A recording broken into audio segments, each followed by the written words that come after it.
Hey everyone, hello from Colorado. I am transmitting here from the same spot that I did about 3 days ago when we had 2 feet of snow, and today there is somewhat less. Crazy world. Today I wanted to talk about another kind of crazy, what's going on between the Chinese and the Taiwanese in light of the Ukraine war. Now, a lot of folks were worried just before the Russians moved, and honestly just in the first couple of days of the war as well, that the master plan was that the Russians would go for Ukraine and the Chinese would go for Taiwan at more or less the same time, and then the United States would just kind of be left unable to intervene in both. Now, clearly things have not broken that way, and I think it's worth discussing why. Now, the single biggest issue is that the assumptions that the Chinese government has made since the 1950s, when we first had the split between the mainland and Taiwan, has proven to be completely false. Every single assumption that the Chinese have made is wrong. The first big one was the idea that the war would be quick, that the Russians could provide a template that you can just kind of roll in there and take over a country in no time at all. Well, clearly that is not how this has gone, and while I still have very huge concerns about the Ukrainians' ability to win this war, the point is it takes time. And in the case of Taiwan, you're talking about a country that has been preparing for a mainland invasion for 60 years.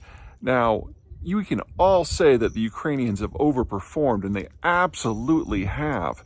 But Ukraine has only really existed as a functional country since the Donbass War back in 2014. Taiwan has a lot more nationalism under its belt, and oh yeah, it's an island. They've got a moat. So any meaningful conflict where the Chinese actually go for Taiwan means they would have to surge all of their forces into things like fishing boats and just make a mad dash for it. You'd be talking hundreds of thousands of deaths from ships being blown up in the Taiwan Strait.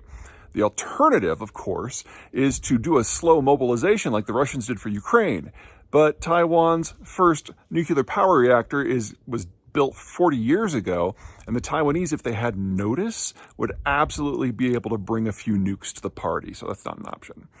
The second big idea is that the Chinese would be able to take over the semiconductor sector within Taiwan and then suddenly leapfrog to become the most powerful semiconductor country in the world. Yeah, that's just stupid. Two things wrong there. Number one, the Chinese are not very good at semiconductors. They only make the very, very low-end bargain basement stuff, the things that go into like the Internet of Things. The chips that go into like a climate control system or a smart light bulb are about as good as the Chinese are able to do.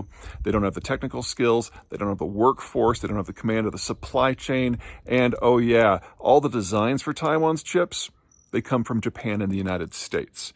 Which brings us to the third assumption that is incorrect. The idea that China could just impose a done deal on the rest of the world and make everyone just suck it up and take it. Yeah, that one's false too. Not only would be a fight for Taiwan be at least as bad for the Chinese as a fight, that's the Russian fight for Ukraine, we now know that the West actually has some cultural gumption again. If you were to take the sanctions that the West has put on Russia and put them on China, it would be catastrophic. Say what you will about the Russian economy, but it is a massive surplus producer and exporter of both foodstuffs and energy. China is the world's largest importer of all of that, especially for the inputs necessary to grow food, which means that if we put the sanctions on China that we put on Russia, you would have a deindustrialization of the entire Chinese system in under a year. But I think what has terrified the Chinese most about the Ukraine war are the boycotts. The idea that private companies can change policy and challenge states, the idea that shareholders or board members or individual consumers can take a stance that will force a change in corporate policy, that is so alien to the CCP's ideology and worldview that they still don't know how to process that. Everything about the Chinese economic system is based on mass imports, mass exports, tech transfer, and foreign markets. And without global foreign corporate cooperation with the Chinese economy, there is no Chinese economy. So every single assumption that the Chinese have been operating under since the 1950s, The Russians have proven false in less than 3 months. That may actually be one of the biggest outcomes of this war. China having to go completely back to the drawing board and start completely over. Because if they follow the plan as it exists right now, that's an excellent way to ensure that the Chinese system dies within a year. Okay, that's it for now. Until next time.